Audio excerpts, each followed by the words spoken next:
Hello guys, welcome back to our channel जामा नहीं यार। So let's continue Godaan. भाग 12।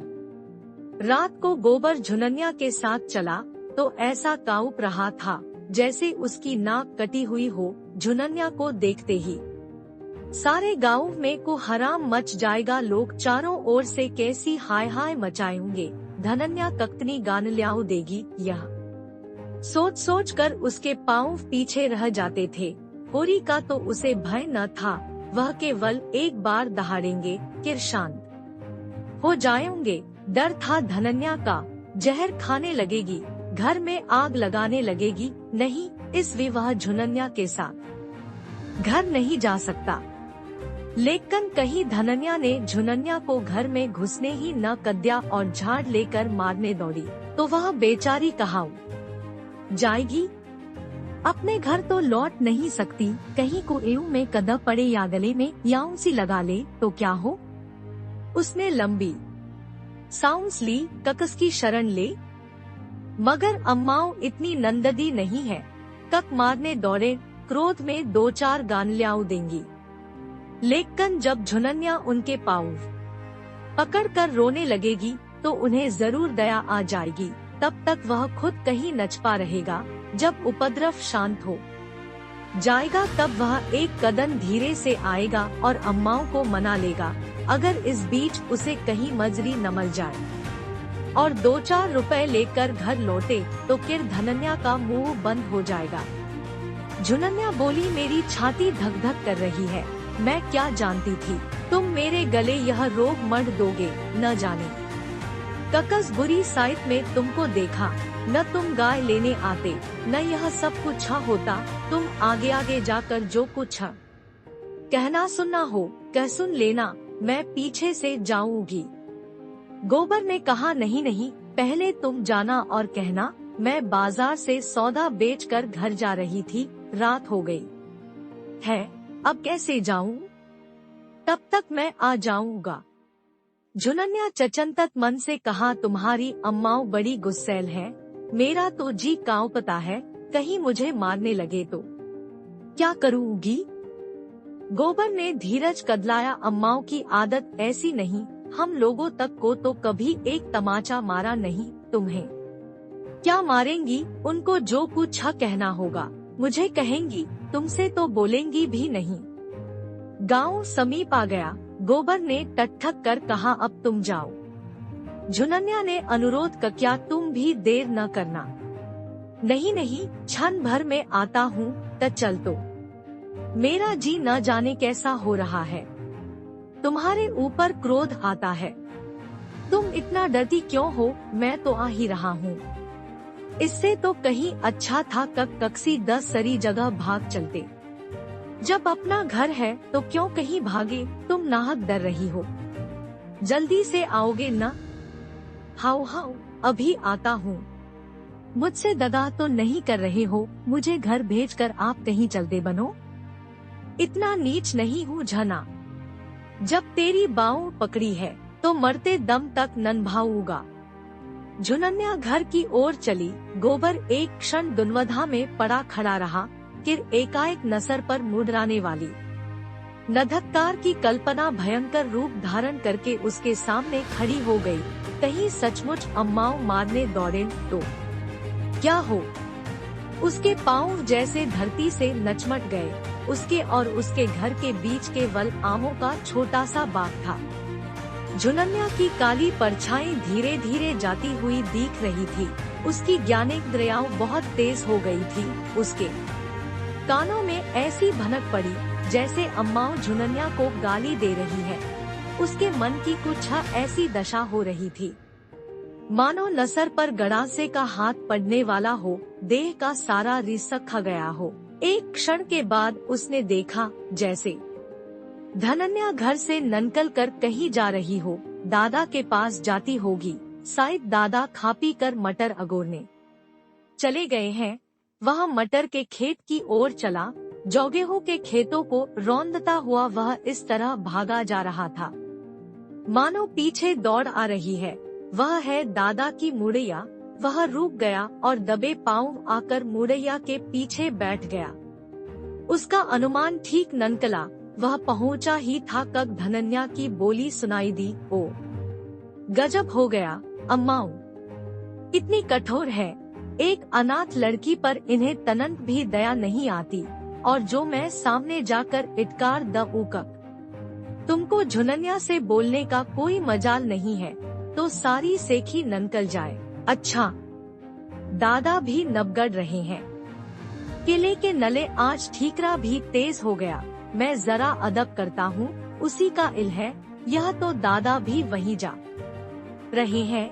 अगर झुनन्या को इन्होंने मारा पीटा तो मुझसे न सहा जाएगा। भगवान, अब तुम्हारा ही भरोसा है। मैं न जानता था इस नवपत में जान यूंसेगी। झुनन्या मुझे अपने मन में ककतना धत्तद, कायर और नीच समझ रही होगी, मगर उसे मार कैसे सकते हैं, घर से ननकाल भी कैसे सकते हैं?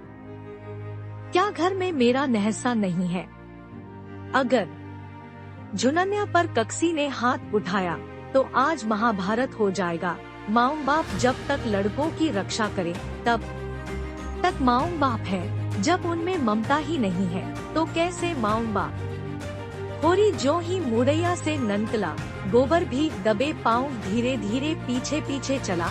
लेकिन द्वार पर प्रकाश देखकर उसके पाँव गूंद गए। उस प्रकाश रेखा के अंदर वह पाँव नहीं रख सकता। वह अंधेरे में ही दीवार से नचमट कर खड़ा हो गया।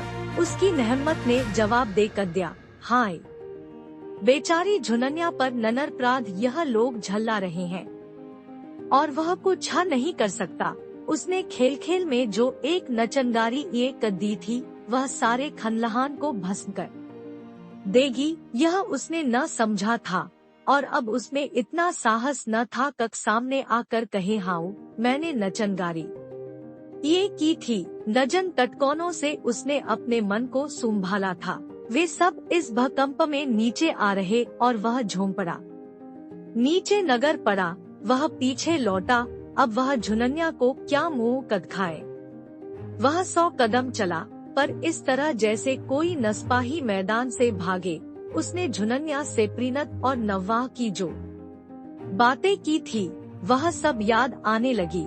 वह अनभसार की मीठी स्मृतियां याद आईं, जब वह अपनी उन्मत्त उसाउंसों में, अपनी नशीली नचवनों में मानो अपने प्राण ननकाल कर उसके चरणों पर रख देता था। झुनन्या कक्सी नवयोगी पक्षी की भावनद अपने छोटे से घोंसले में एकांत जीवन काट रही थी।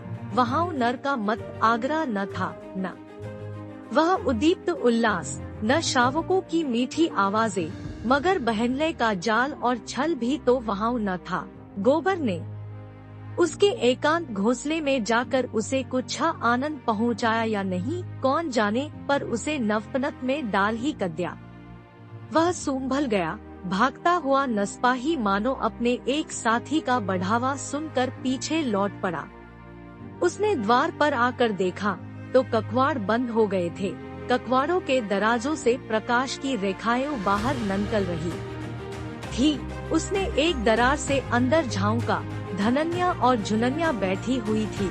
होरी खड़ा था। झुनन्या की नसक्याओं सुनाई दे रही थी और धनन्या उसे समझा रही थी, बेटी तो चल कर घर में बैठ, मैं तेरे काका और भाइयों को देख लूंगी जब तक हम जीते हैं।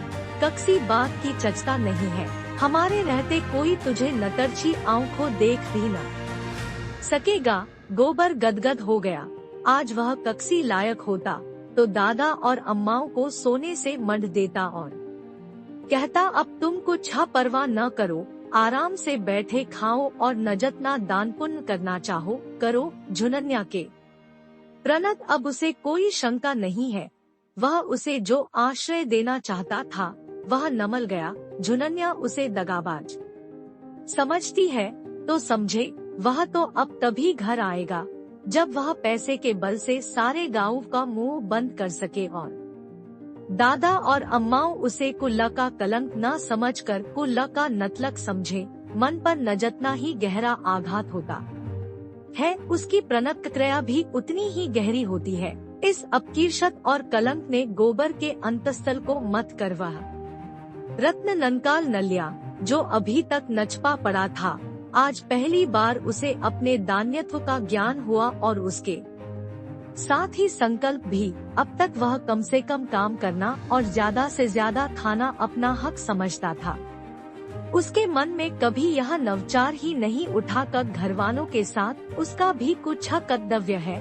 आज मातापिता की उदात्त क्षमा ने जैसे उसके हृदय में प्रकाश डाल कर दिया। जब धनन्या और झुनन्या भीतर चली गई, तो वह होरी कि उसी मुड़ैया में जा बैठा और भनवर्षे के मनसबे बांधने लगा।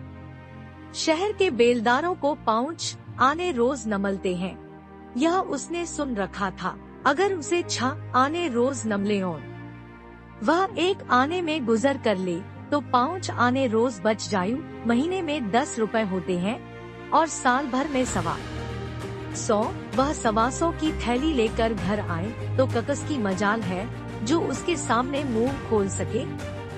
यही दातादीन और यही पटेसरी आकर उसकी हाव में हाव नमलाएंगे और झुनन्या तो मारे गवत के इल जाए। 2-4 साल वह इसी तरह कमाता रहे तो सारे घर का दनलद्दर नमट जाए। अभी तो सारे घर की कमाई भी 125 नहीं होती, अब वह अकेला 125 कमाएगा। यही तो लोग कहेंगे कक मजरी करता है। कहने दो, मजरी करना कोई पाप तो नहीं है और सदा 6 आने थोड़े नमलेंगे। जैसे जैसे वह काम में होशियार होगा, मजरी भी तो बढ़ेगी। तब वह दादा से कहेगा, अब तुम घर में बैठकर भगवान का भजन करो, इस खेती में जान खपाने के नस्वा और क्या रखा है। सबसे पहले वह एक पछाई गाय लाएगा जो 4 पाउंड सेर दूध देगी और दादा से कहेगा, तुम गौ माता की सेवा करो, इससे तुम्हारा लोक भी बनेगा, परलोक भी। और क्या, एक आने में उसका गुजर आराम से न होगा। घरद्वार लेकर क्या करना है, कक्सी के ओसारे में पड़ा रहेगा। सैकड़ों मंकदर हैं, धर्मशाले हैं, और किर नजस की वह मजरी करेगा। क्या वह उसे रहने के नले जगह न देगा। आटा रुपए का 10 सेर आता है, एक आने में 2.5 पाव हुआ। एक आने का तो वह आटा ही खा जाएगा। लकड़ी, दाल, नमक, साग, यह सब कहाँ उसे आएगा। दोनों जन के नले सेर भर तो आटा ही चान है। ओ खाने की तो कुछ न पछो, मुट्ठी भर चने में भी काम चल सकता है। हलवा और परी खा कर भी काम चल सकता है। जैसी कमाई हो, वह आधा सेर आटा खाकर कदन भर मजे से काम कर सकता है। इधर उधर से उपले चुन न ले। लकड़ी का काम चल गया, कभी 1 पैसे की दाल ले ली, कभी आल भर न कर भुरता बना न लिया। यहाँ कदन काटना है, कब चैन करना है। पत्तल पर आटा ग ऊंधा, उपनों पर बाटत्याओं सेंकी, आल भर न कर भुरता बनाया और मजे से खा कर सो रहे। घर ही पर कौन दोनों जन न रोटी नमलती है, एक जन न तो चबेना ही नमलता है। वहाँ भी एक जन न चबेने पर काटेंगे। उसे शंका हुई, अगर कभी मजरी न नमली तो वह क्या करेगा। मगर मजरी क्यों न नमलेगी। जब वह जी तोड़ कर काम करेगा तो 100 आदमी उसे बुलाएंगे। काम सबको प्यारा होता है, चाम नहीं प्यारा होता। यहाँ भी तो सखा पड़ता है, पाला नगरता है।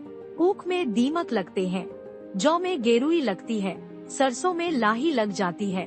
उसे रात को कोई काम नमल जाएगा तो उसे भी न छोड़ेगा। कदन भर मजरी की, रात कहीं चौकीदारी कर लेगा। 2 आने भी रात के काम में नमल जायु तो चाउंदी है। जब वह लौटेगा तो सबके नलय सानरियाऊ लाएगा। झुनन्या के नलय हाथ का कम गन जरूर बनवाएगा और दादा के नलय एक मुन्नासा लाएगा। इन्हीं मनमोदकों का स्वाद लेता हुआ वह सो गया। लेकिन ठंड में नींद कहाँ। कक्सी तरह रात काटी और तड़के उठकर लखनऊ की सड़क पकड़ ली। 20 कोस ही तो है, साउंज तक पहुंच जाएगा। गांव का कौन आदमी वहाँ आता जाता है और वह अपना टटकाना ही क्यों नलखेगा। नहीं, दादा 10 सरे ही कदन नसर पर सवार हो जाएंगे। उसे कुछ पछतावा था, तो यही कद झुननिया से क्यों न साई साई कह कद्या अभी तक घर जा, मैं थोड़े कदनों में कुछ कमा कर लौटूंगा। लेकिन तब वह घर जाती ही क्यों, कहती मैं भी तुम्हारे साथ लौटूंगी, उसे वह कहाऊं। बाउंधे किरता कदम चढ़ने लगा, रात को कुछ न खाया था, बखा माल महोने लगी, पाँव लड़खड़ाने लगे, कहीं बैठकर दम लेने की इच्छा होती थी। नबना कुछ पेट में डाले, वह अब नहीं चल सकता, लेकिन पास एक पैसा भी नहीं है। सड़क के किनारे झड़बेटरियों के झाड़ थे, उसने थोड़े से बेर तोड़ नलए और उधर को बहलाता हुआ चला। एक गांव में गुड़ पकने की सुगंध आई, अब मन न माना, कोल्हाड़ में जाकर लोटाडोर माऊंगा और पानी भरकर चुल्ह से पीने बैठा। एक कक्सान ने कहा, अरे भाई क्या ननराला ही पानी न पियोगे, थोड़ा सा मीठा खा लो, अब की और चला ले कोल्हा और बना ले खाऊड़, अगले साल तक नमल तैयार हो जाएगी, सारी ऊख खड़ी नबक जाएगी। गुड़ और खाऊड़ के भाव चीनी नमलेगी तो हमारा गुड़ कौन लेगा।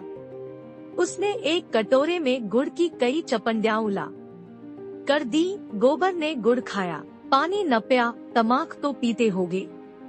गोबर ने बहाना कक्या अभी नचलम नहीं पीता। बुढ़े ने प्रसन्न होकर कहा, बड़ा अच्छा करते हो भैया, बुरा रोग है, एक बेर पकड़ ले तो चजदगी भर नहीं छोड़ता। इंजन को कोयला पानी भी नमल गया, चाल तेज हुई, जाड़े के कदन, न जाने कब दोपहर हो गया। एक जगह देखा, एक युवती एक वृक्ष के नीचे पनत से सत्याग्रह कके बैठी थी, पनत सामने खड़ा उसे मना रहा था। दो चार राहगीर तमाशा देखने खड़े हो गए थे, गोबर भी खड़ा हो गया। मानलीला से रोचक और कौन जीवन नाटक होगा। युवती ने पनत की ओर घर कर कहा, मैं न जाऊंगी, न जाऊंगी, न जाऊंगी। पुरुष ने जैसे अनल्टमेटम कद्या, न जाएगी, न जाऊंगी, न जाएगी, न जाऊंगी।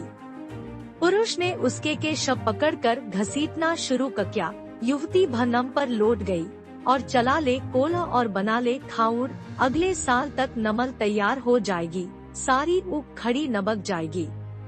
गुड़ और खाऊड़ के भाव चीनी नमलेगी तो हमारा गुड़ कौन लेगा। उसने एक कटोरे में गुड़ की कई चपंडियां उला कर दी। गोबर ने गुड़ खाया, पानी न पिया, तमाक तो पीते होगे।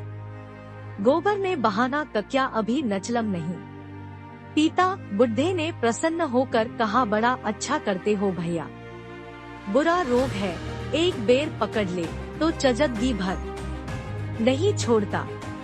इंजन को कोयला पानी भी नमल गया, चाल तेज हुई, जाड़े के कदन, न जाने कब दोपहर हो गया। एक जगह देखा, एक युवती एक वृक्ष के नीचे पनत से सत्याग्रह कके बैठी थी, पनत सामने खड़ा उसे मना रहा था। दो चार राहगीर तमाशा देखने खड़े हो गए थे, गोबर भी खड़ा हो गया। मानलीला से रोचक और कौन जीवन नाटक होगा। युवती ने पनत की ओर घर कर कहा, मैं न जाऊंगी, न जाऊंगी, न जाऊंगी। पुरुष ने जैसे अनल्टमेटम कद्या, न जाएगी, न जाऊंगी, न जाएगी, न जाऊंगी। पुरुष ने उसके के शव पकड़कर घसीटना शुरू किया। युवती भनम पर लौट गई। पुरुष ने हार कर कहा, मैं किर कहता हूँ, उठ कर चल। स्त्री ने उसी दृढ़ता से कहा, मैं तेरे घर साथ जलम न जाऊंगी, बोटी बोटी काट डाल, मैं तेरा गला काट लूंगा तो याउंसी पाओगे। पुरुष ने उसके के छोड़ कदय और नसर पर हाथ रख कर बैठ गया। पुरुषत्व अपने चरम सीमा तक पहुंच गया, उसके आगे अब उसका कोई बस नहीं है। एक क्षण में वह किर खड़ा हुआ और परास्त होकर बोला, आनखर तक क्या चाहती है। युवती भी उठ बैठी और ननश्चल भाव से बोली, मैं यही चाहती हूँ तो मुझे छोड़ दे। कुछ मुंह से कहेगी, क्या बात हुई, मेरे माई बाप को कोई क्यों गाली दे। ककस ने गाली दी, तेरे माई बाप को, जाकर अपने घर में पछा चलेगी तभी तो पछाऊंगा। तक क्या पछेगा, कुछ दम भी है, जाकर अम्माओं के आंचल में मुंह ढाऊं कर सो, वह तेरी माँ होगी, मेरी कोई नहीं है। तो उसकी गांडलियाओं सुन, मैं क्यों सुनूं? एक रोटी खाती हूँ तो 4 रोटी का काम करती हूँ, क्यों कक्सी की धौन सहो? मैं तेरा एक पीतल का छल्ला भी तो नहीं जानती। राहगीरों को इस कला में अनभनय का आनंद आ रहा था, मगर उसके जल्द समाप्त होने की कोई आशा न थी। मंजल खोटी होती थी, एक एक करके लोग नखसकने लगे। गोबर को पुरुष की नंदद्यता बुरी लग रही थी। भीड़ के सामने तो कुछ न कह सकता था। मैदान खाली हुआ तो बोला, भाई मदद और औरत के बीच में बोलना तो ना चान है, मगर इतनी बेदर्दी भी अच्छी नहीं होती। पुरुष ने कौड़ी की सी आंखें ननकाल कर कहा, तुम कौन हो? गोबर ने शंख भाव से कहा, मैं कोई हूँ, लेकिन अनुचित बात देखकर सभी को बुरा लगता है। पुरुष ने नसर नहला कर कहा, माल होता है, अभी मेहतरिया नहीं आई तभी इतना दर्द है। मेहतरिया आएगी तो भी उसके झोटे पकड़कर न खींचूंगा। अच्छा तो अपने राह लो, मेरी औरत है, मैं उसे मारूंगा, काटूंगा। तुम कौन होते हो बोलने वाले? चले जाओ सीधे से, यहाँ मत खड़े हो। गोबर का गमद खन्ना और गमद हो गया, वह क्यों चला जाए? सड़क सरकार की है, कक्सी के बाप की नहीं है। वह जब तक चाहे वहाँ खड़ा रह सकता है, वहाँ से उसे हटाने का कक्सी को अंधकार नहीं है। पुरुष ने होंठ चबा कर कहा, तो तुम न जाओगे? आऊं? गोबर ने अंगोछा कमर में बाउंड न लिया और समर के नले तैयार होकर बोला, तुम आओ या ना आओ, मैं तो तभी जाऊंगा जब मेरी इच्छा होगी। तो माल होता है, हाथ पैर तुड़ा के जाओगे? यह कौन जानता है, ककस के हाथ पांव कटेंगे तो तुम न जाओगे ना। पुरुष मुट्ठी बाउंड कर गोबर की ओर झपटा। उसी क्षण युवती ने उसकी धोती पकड़ ली और उसे अपनी ओर खींचती हुई गोबर से बोली, तुम क्यों लड़ाई करने पर गारू हो रहे हो जी? अपने राह क्यों नहीं जाने? यहाँ कोई तमाशा है, हमारा आपस का झगड़ा है। कभी वह मुझे मारता है, कभी मैं उसे डांटती हूँ, तुमसे मतलब? गोबर यह नधक्कार पाकर चलता बना। कदल में कहा, यह औरत मार खाने ही लायक है। गोबर आगे ननकल गया तो युवती ने पनत को डांटा, तुम सबसे लड़ने क्यों लगते हो? उसने कौन सी बुरी बात कही थी? कब तुम्हें चोट लग गई, बुरा काम करोगे तो दुल्हनिया बुरा कहेगी ही, मगर है कक्सी भले घर का और अपने नबरादरी का ही जान पड़ता है, क्यों उसे अपने बहन के नले नहीं ठीक कर लेते? पनत ने संदेह के स्वर में कहा, क्या अब तक को आरा बैठा होगा तो पछही क्यों न लो? पुरुष ने 10 कदम दौड़कर गोबर को आवाज दी और हाथ से ठहर जाने का इशारा किया। गोबर ने समझा शायद किर इसके नसर भत सवार हुआ, तभी ललकार रहा है, मार खाए बगैर न मानेगा। अपने गांव में कुत्ता भी शेर हो जाता है, लेकिन आने दो। लेकिन उसके मुख पर समर की ललकार न थी, मैत्री का नन्मंत्रण था। उसने गांव और नाम और जात पछी। गोबर ने ठीक ठीक बता कर दिया। उस पुरुष का नाम कोदई था। कोदई ने मुस्करा कर कहा, हम दोनों में लड़ाई होते होते बची, तुम चले आए तो मैंने सोचा तुमने ठीक ही कहा। मैं हकनाहक तुमसे तन बैठा, कुछ खेली बारी घर में होती है ना? गोबर ने बताया, उसके मौरूसी 5 बीघे खेत है और एक हल की खेती होती है। मैंने तुम्हें जो भला बुरा कहा है उसकी माई दे दो भाई। क्रोध में आदमी अंधा हो जाता है, औरत गुनसहर में लक्ष्मी है, मुदा कभी कभी न जाने कौन सा भत इस पर सवार हो जाता है। अब तुम ही बताओ, माता पर मेरा क्या बस है?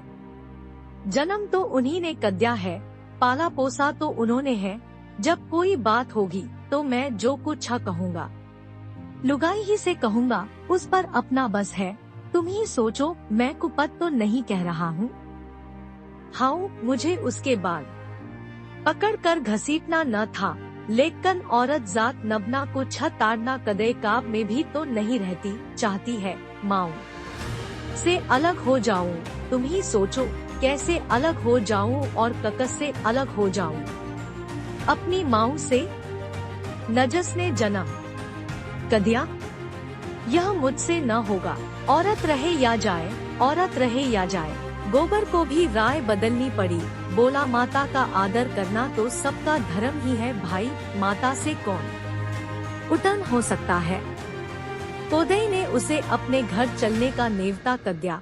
आज वह कक्सी तरह लखनऊ नहीं पहुंच सकता, कोस दो कोस जाते जाते सांझ हो जाएगी, रात को कहीं टटकना ही पड़ेगा। गोबर ने नवनोत कक्या लुगाई मान गई, न मानेगी तो क्या करेगी, मुझे तो उसने ऐसी इटकार बताई कक मैं लजा गया। वह खुद पछता रही है। चलो जरा माता जी को समझा देना, मुझसे तो कुछ कहते नहीं बनता, उन्हें भी सोचना। चान है कक बह को बाप माई की गाली क्यों देती है, हमारी भी बहन है, 4 कदम में उसकी सगाई हो जाएगी। उसकी सास हमें गानल्याऊ देगी तो उससे सुना न जाएगा। सब दोष लुगाई ही का नहीं है, माता का भी दोष है। जब हर बात में वह अपनी बेटी का पक्ष करेंगी तो हमें बुरा लगेगा ही। इसमें इतनी बात अच्छी है कब घर से रूठ कर चली जाए, पर गाली का जवाब गाली से नहीं देती। गोबर को रात के नले कोई टटकाना चान्हे था ही। कोदई के साथ हो नलिया, दोनों किर उसी जगह आए जहाँ युवती बैठी हुई थी। वह अब गृहिणी बन गई थी। जरा सा घऊंघ ननकाल नलिया था और लजाने लगी थी। कोदई ने मुस्करा कर कहा, यह तो आते ही न थे, कहते थे ऐसी डांट सुनने के बाद उनके घर कैसे जायूं। युवती ने घऊंघ की आड़ से गोबर को देखकर कहा, इतनी ही डांट में डर गए, लुगाई आ जाएगी तब कहाँ भागोगे। गांव समीप ही था। गांव क्या था, पुरवा था, 10-12 घरों का। नज्स में आधे खपरेल के थे, आधे इसके। कोदई ने अपने घर पहुंचकर खाट ननकाली, उस पर एक दरी डाल दी, शब्दत बनाने को कह नचलम भर लाया और एक क्षण में वही युवती लोटे में शब्दत लेकर आई और गोबर को पानी का एक छींटा मारकर मानो क्षमा मांग ली। वह अब उसका नंदोई हो रहा था, कि क्यों ना अभी से छेड़छाड़ शुरू कर दे। So thank you for watching. See you in the next part. Hindi.